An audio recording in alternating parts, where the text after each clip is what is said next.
dall'abito di gala all'abito da lutto, le subvestire a veste e subvestire di lutto, il vestiero della nostra città e del nostro circondario, dall'uso quotidiano sino alla sua dismissione.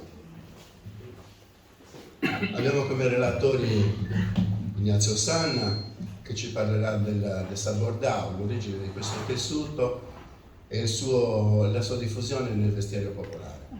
Abbiamo il dottor Adolcinus, che ci parlerà dell'abito di gala quartese, sul vestire buono, e Spandus Arborius. Io vi parlerò una piccola sketch, chiamiamolo, sull'abito da lutto, sul lutto nell'abito popolare, e chiudiamo poi con una carrellata di foto che Cristiano ci illustrerà man mano che le presenta. Ok?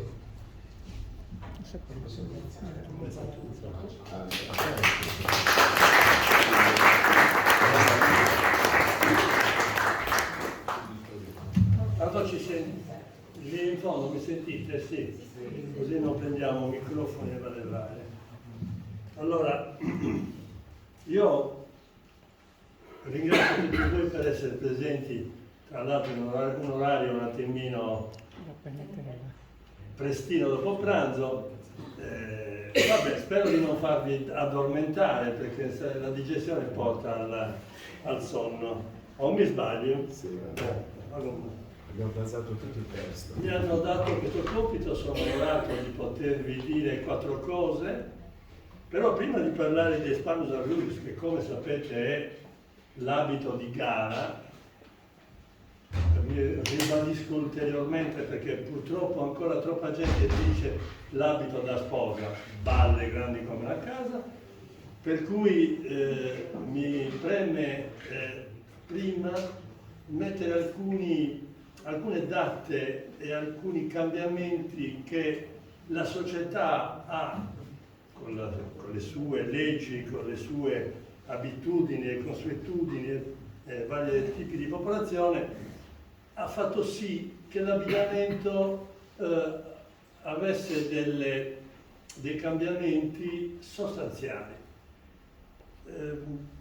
Mi riferisco soprattutto agli anni 300, 1300 ovviamente, in poi. Nel 1300 vengono promulgate alcune leggi che vengono chiamate le leggi santuarie. Suntuarie. Suntuarie, sì, perdono. Suntuarie. Che già nel 1300 prendono addirittura a stabilire il tipo di abbigliamento, tenendo conto soprattutto del ceto sociale di appartenenza di chi indossava l'abito. Cioè ci sono delle leggi talmente precise che ti dicono che a seconda del ceto sociale tu potevi vestire in un certo modo e non in un altro. Queste differenze ovviamente si riferiscono non solo al ceto sociale, quindi nobiltà, clero, funzionari importanti, ma si riferiscono anche al tipo di mestiere che uno svolgeva, per non parlare poi delle leggi che parlano del vestiario femminile, in cui addirittura si arriva persino a stabilire come deve essere vestita una sposa entro i 4 anni dal suo matrimonio e come deve essere vestita dopo i 4 anni dal matrimonio, e così pure nel caso del lutto. Queste leggi vanno avanti per parecchi secoli fino al 1736, in cui vengono fortunatamente abrogate. C'è da dire peraltro che queste leggi suntuarie sono delle leggi che potete capire facilmente venivano disattese, nonostante ci fossero anche delle pene anche pesanti per chi non rispettava. Ma, giusto per fare un esempio, pensate a un artigiano o a un commerciante che diventa ricco. Voi pensate se lui si veste come un artigiano o non vorrà imitare quello che sono i nobili o comunque le persone più facoltose? Questa è una prerogativa di tutta la storia dell'umanità. Per secoli i ceti sociali che cercavano di migliorarsi cercavano di copiare quello che era coloro che stavano più in su di loro per cercare di sentirsi anche più importanti. Dopo il 1700, una volta che è stato abrogato appunto questa legge terribile,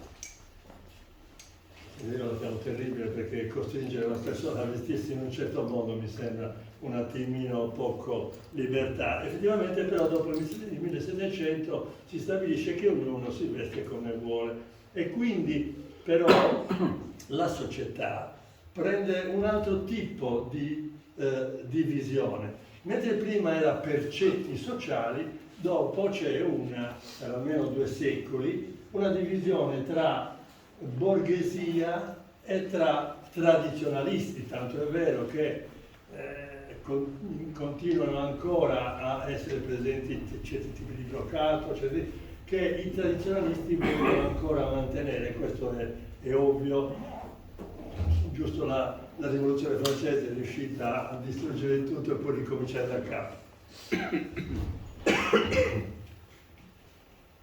Adesso io entrerei in quella discussione che è giusto che facciamo noi, in cui per esempio mi pare giusto far sapere che la differenza dell'abbigliamento femminile ha una data che è importantissima, che è il 1500 circa, in cui l'abbigliamento femminile si divide in 2, nel senso che la parte superiore veste in un modo, la parte inferiore veste in un altro modo. Precedentemente era molto comune avere delle tuniche lunghe e delle tuniche di vario tipo che magari venivano strette sulla vita. Dopo il 1500 c'è questo spartiacque dove incominciano a presentarsi i bustini, cominciano a presentare i corsetti e poi le gonne che come sappiamo cercano anche di migliorare quello che è l'aspetto femminile in senso quasi stretto, in cui il fianco deve essere molto largo, per cui si cominciano anche a imbottire le donne per far sì che il fianco sia più largo e in alcuni casi si mettono gonne sopra gonne. Sto facendo proprio un excursus velocissimo senza stare lì a fermarmi sui particolari, è proprio per capire determinate logiche. Questo cambio è contemporaneo anche ad altri fenomeni importanti, cioè noi sappiamo benissimo, attraverso documenti commerciali soprattutto, come già nel 1300 la Sardegna commerciava, già nel 1200 commerciava molto con Genova e Savona e dintorni, per portare tessuti di un certo pregio, mentre già nel 1300 è consolidata anche la presenza in loco, in Sardegna stiamo parlando, di tessuti confezionati in loco. Ovviamente questi tessuti erano tessuti di bassa importanza perché venivano utilizzati dal popolo. Addirittura ci sono documenti che ti dicono che già nel 1300 fino a tutto il 1500 venivano commerciati addirittura abiti già preconfezionati, abiti voglio dire di un certo livello. Per la nostra bella Sardegna, dove appunto abbiamo questa documentazione di tessuti ricchi, ricchissimi, qualcuno crede che addirittura alcuni tessuti fossero già confezionati col bisso, perché deducono questo dal fatto che il prezzo di quel tessuto è talmente alto che non può essere che il bisso, che non so se sappiate tutti cos'è il bisso è un filo che viene lavorato dai filetti che le gnachere, che sono quelle cozze grandi che non si possono più pescare, e che venivano pescate anche in Sardegna, e che con una tecnica particolare, noi abbiamo ancora delle persone che lo lavorano in bisso, e che costava veramente un sacco di soldi.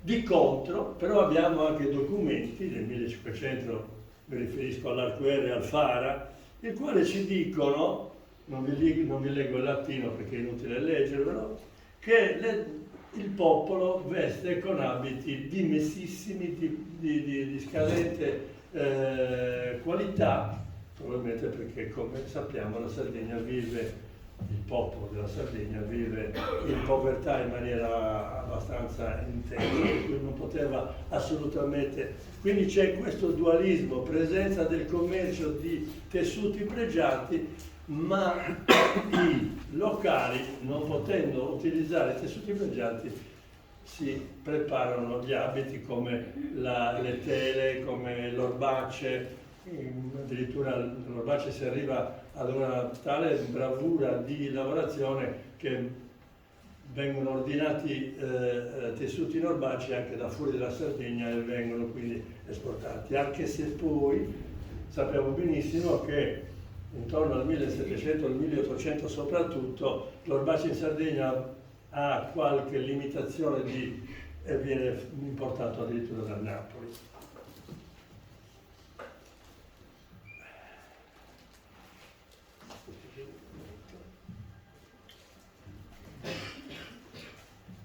Io direi che possiamo passare alla prima diapositiva, sì.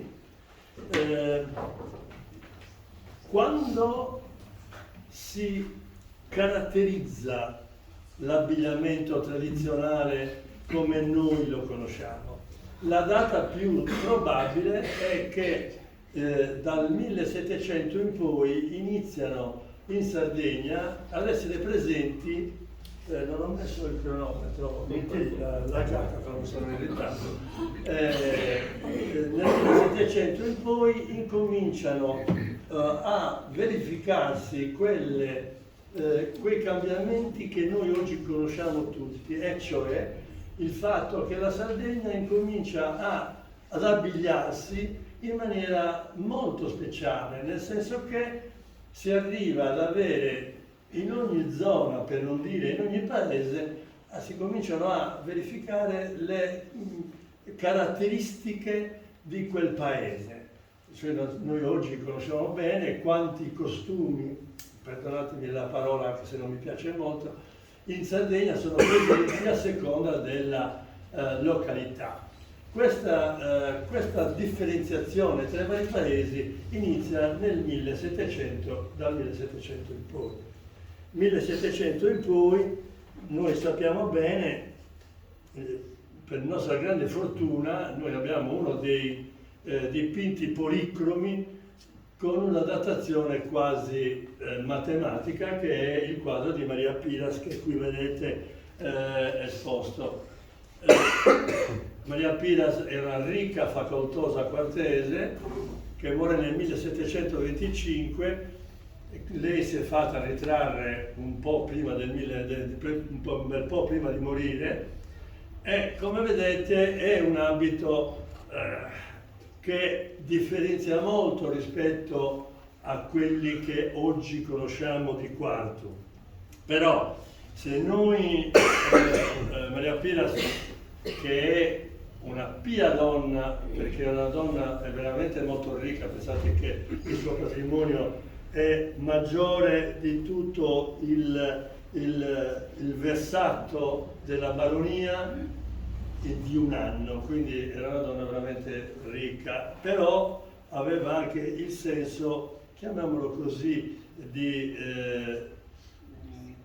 cercare di aiutare le persone che non stavano bene, tanto che nel suo testamento lascia una quota enorme per preparare la dote alle ragazze che erano povere, in modo tale che potessero sposarsi, oltre ad aver fatto altre cose.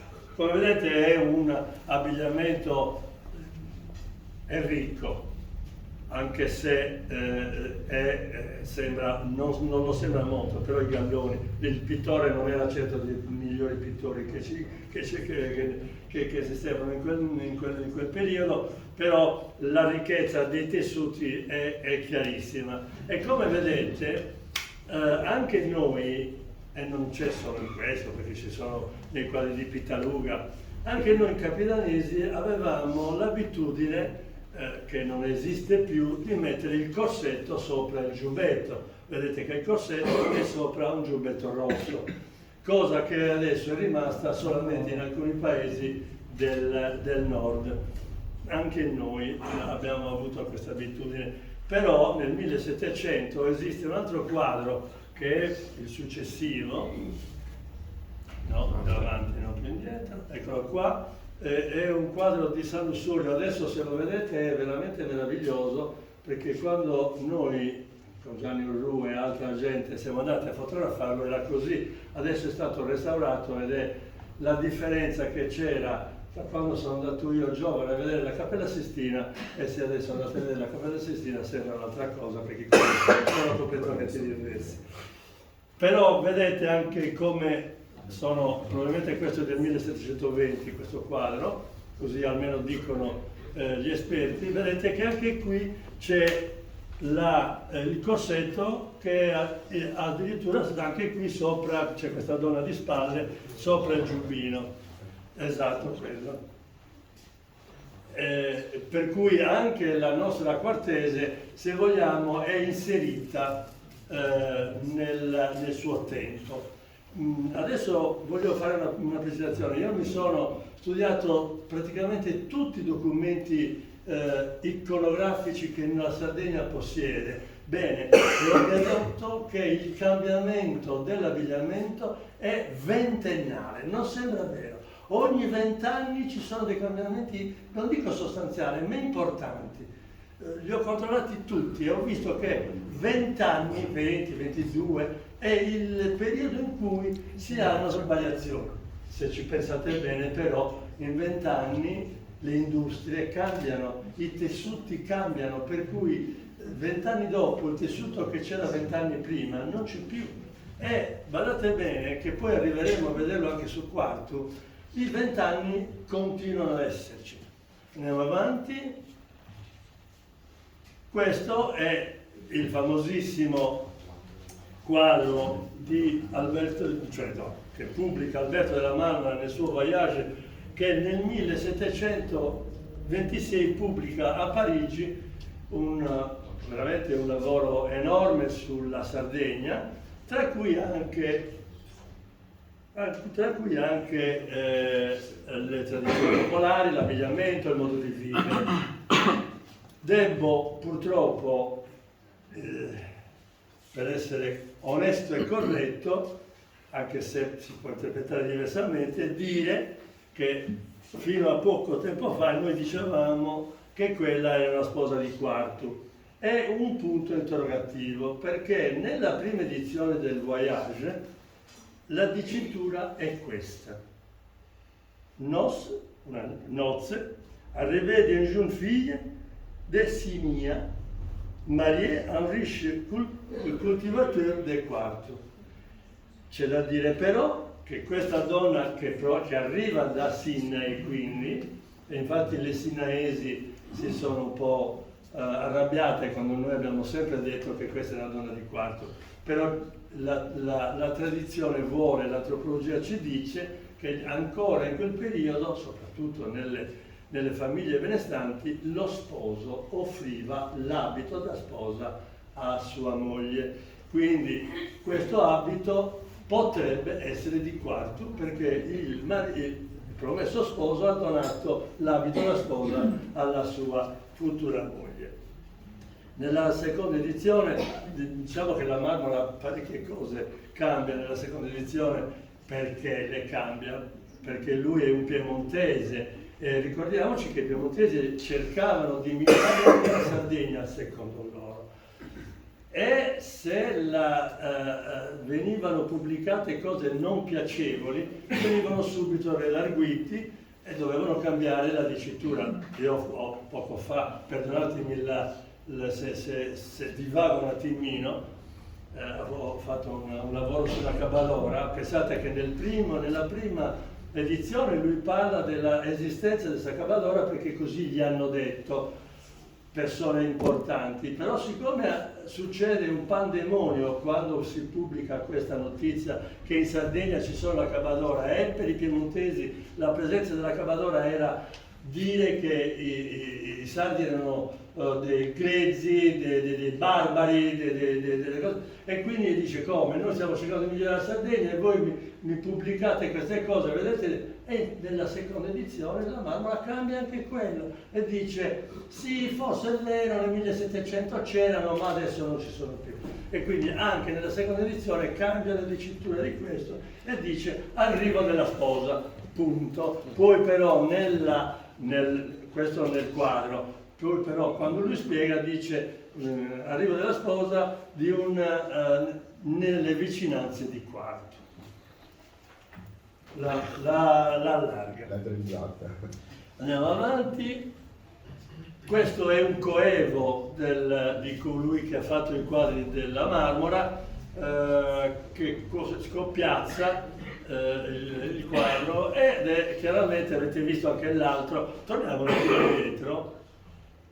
In questo quadro, per esempio, se vi ricordate quello di Bolotona, è molto più presente l'azzurro del rosso.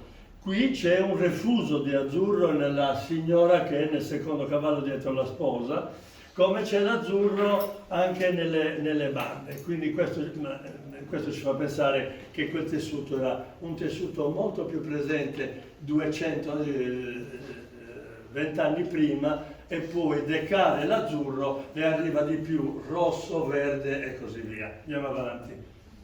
Qui già lui disegna il Tiole nel 1826, anche lui, 1726, no, 1826, sì, anche qui è un Pannus Arulius tipico di Quarto, dove la presenza del cappello, che tanto fa discutere noi folcloristi o noi che ci occupiamo di tradizioni popolari, è chiaramente una moda non nostra, è una moda europea che viene presa perché le donne, sapete bene, quando c'è una moda, perché bisogna sfatare che noi siamo stati così isolati. Noi seguiamo le mode non solo dell'Italia ma addirittura dell'Europa in maniera sincrona quasi, arriveremo 10 anni dopo, ma portiamo le novità che esiste in tutta l'Europa. Andiamo avanti ancora. Questo è il Buon Umore, che è più avanti un attimino, siamo nel 1878, e qui già la differenza della balza della gonna in Spannus Arulius è evidente. Noi a Quarto abbiamo lo stesso documentazione di differente colore. Questo sembrerebbe quasi una saietta, ma è indubbio se sia una saietta o no. Però è già una variabilità. Mi preme veramente, anche se ho letto da qualche parte che qualcuno non ammette questa ipotesi, ma secondo me è una persona che è fuori del mondo, perché non può non tener conto della vanità femminile, la quale se si avvicina a me se posso saltare aici, dove da un aici, se usa ricca mi devo fare voglio dire, la vanità, il cambiare, io sono diversa da lei. Pensate un po', se poi i tessuti non li trovi, devi anche adattare al tessuto che tu hai. Questo è un classico Pannus Arulius con Savellada.